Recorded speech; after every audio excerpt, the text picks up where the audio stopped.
آج ہم ایک بڑے ہی دلچسپ سماجی مسئلے کی بات کرنے لگے ہیں۔ وہ کزن جو باہر سے آتا ہے نا، اور بس 48 گھنٹوں میں اس کی شخصیت ایسی بدلتی ہے کہ پہچانی نہیں جاتی۔ تو چلیں دیکھتے ہیں کہ یہ تبدیلی کی کہانی ہے کیا۔ اور سچ پوچھیں تو کہانی اکثر اسی ایک سوال سے شروع ہوتی ہے۔ بلکہ مزے کی بات تو یہ ہے کہ لہجہ تو بندے کے پہنچنے سے بھی 24 گھنٹے پہلے ہی پہنچ جاتا ہے، اور پھر پورا خاندان اس سوچ میں پڑ جاتا ہے کہ بھائی اب ہم اس کی نئی 48 گھنٹے والی شخصیت کے لیے کچھ زیادہ ہی دیسی تو نہیں ہو گئے۔ تو آخر یہ ہے کون؟ بھائی یہ وہ کزن ہے جو دبئی میں 2 ہفتے گزار کر، یا برمنگم سے آپ کہہ لیں ایئر کنڈیشننگ کا کوئی 6 ماہ کا ڈپلومہ کر کے لوٹا ہے، اور اب وہ ایک رکشے کو ایسی حیرت سے دیکھتا ہے جیسے کوئی اڑن تشتری دیکھ لی ہو۔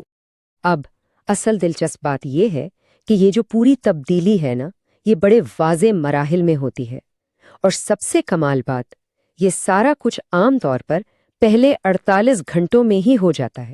تو یہ تبدیلی شروع ہوتی ہے سیدھا ایئرپورٹ کے آمد والے گیٹ سے۔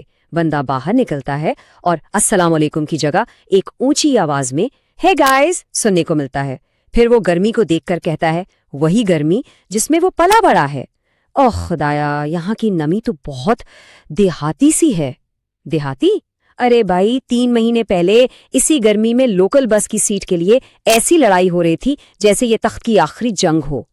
اور یہیں سے کہانی اگلے مرحلے میں داخل ہوتی ہے، جب جسم خود اپنے ماضی کو ریجیکٹ کرنا شروع کر دیتا ہے۔ ناشتے کی میز پر پراٹھے کو دیکھ کر سوال ہوتا ہے، کیا یہ آرگینک ہے؟ آرگینک؟ بھائی یہ اسی تیل میں تلا ہوا ہے جو پچھلی 3 نسلوں سے استعمال ہو رہا ہے۔ پھر پانی کا مسئلہ شروع ہو جاتا ہے۔ اب تو بوتل والا منرل واٹر ہی چلے گا، کیونکہ معدے نے بظاہر وہ سارے گولا گنڈے بھلا دیے ہیں جن پر بچپن سے زندہ رہے تھے۔ اب 48 گھنٹے تک پہنچتے پہنچتے ایک بالکل نئی منطق دماغ پر حاوی ہو جاتی ہے۔ ہر بات کا موازنہ اب اس سے ہوتا ہے کہ بھائی مغرب میں چیزیں کیسے ہوتی ہیں۔ ٹریفک کو دیکھ کر ایک گہری سانس لی جاتی ہے اور کہا جاتا ہے، پتہ ہے یو کے میں لوگ واقعی لین کا احترام کرتے ہیں۔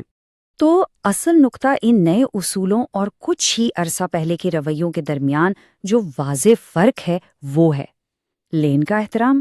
بھائی پچھلے سال ہی تو یہی حضرت تھے جو لال بتی سے بچنے کے لیے فٹ پاتھ پر گاڑی چڑھا رہے تھے۔ اور کہانی یہاں ختم نہیں ہوتی۔ اب تو پرانی زندگی کی ہر چیز کو عجیب و غریب جدید نام دیے جاتے ہیں۔ پڑوسی کی شادی دیکھ کر کہا جاتا ہے، یہ بہت شور ہے۔ مغرب میں تو چھوٹی پرسکون محفلیں ہوتی ہیں۔ چھوٹی محفلیں؟ ارے بھائی پچھلی شادی میں بفے کی لائن میں سب سے آگے یہی تھے، اور پلیٹیں ایسے بھری جا رہی تھیں جیسے بریانی اولمپکس میں گولڈ میڈل جیتنا ہو۔ لیکن مذاق اپنی جگہ، اصل سوال تو یہ ہے، سچ تو یہی ہے کہ لہجہ بدلنے سے کسی کی جڑیں نہیں بدلتی۔ یہ سوال خود سے پوچھنا بہت ضروری ہے کہ اس ساری تبدیلی کا آخر مقصد کیا ہے؟ دیکھیں اصل نقطہ یہی ہے، سفر ایک اضافی تجربہ ہونا چاہیے، ایسا نہیں کہ اپنی شناخت ہی مٹا دی جائے۔ شخصیت میں ایک نیا پہلو شامل ہونا چاہیے، پرانے کو ختم نہیں کرنا چاہیے۔ تو اگلی بار جب کوئی کزن کہے کہ مقامی چائے بہت کڑوی ہے، تو شاید اسے وہ وقت یاد دلانا اچھا ہو جب وہ اسے ٹھنڈا کرنے کے لیے پیالی میں ڈال کر پیا کرتا تھا۔ سفر کریں، دنیا دیکھیں، لیکن اپنی اصلیت کو کبھی نہ بھولیں۔ اس گفتگو میں شامل ہونے کے لیے بہت شکریہ۔